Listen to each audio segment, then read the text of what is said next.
വരാഹി അമ്മയുടെ ധനവശ്യ മന്ത്രത്തെക്കുറിച്ചാണ് ഇന്നിവിടെ പറയുന്നത്. കടബാധ്യതകളൊക്കെ കൊണ്ട് പൊറുതിമുട്ടിയ ആളുകൾക്ക് അതിൽ നിന്നും മുക്തി നേടാൻ പറ്റിയ ഒരു നല്ല ഉഗ്രശക്തിയുള്ള വരാഹി അമ്മയുടെ ഒരു മന്ത്രമാണിത്. സാമ്പത്തികമായിട്ട് ഗംഭീരമായിട്ടുള്ള ആ ഒരു ഉയർച്ചയിലേക്ക് എത്താനും ഐശ്വര്യത്തിൻ്റെ ഏറ്റവും കേമായ ഫലം കിട്ടാനും ഈ ഒരു മന്ത്രം നമുക്ക് ഉപയോഗിക്കാവുന്നതാണ്.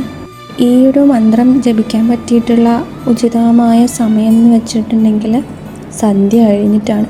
വരാഹി അമ്മയുടെ ഏതൊരു മന്ത്രവും നമ്മൾ ജപിക്കുകയാണെന്നുണ്ടെങ്കിൽ സന്ധ്യ കഴിഞ്ഞ് ജപിക്കുന്നതാണ് ഏറ്റവും കേമം.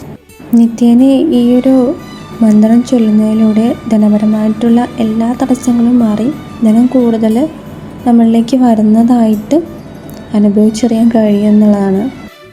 മന്ത്രപ്രകാരമാണ്: ഓം ക്ലീം വരാഹമുഖി ഹ്രീം സിദ്ധി സ്വരൂപിണി ശ്രീ ധന വശങ്കരി ധനം വർഷയ വർഷയ സ്വാഹ.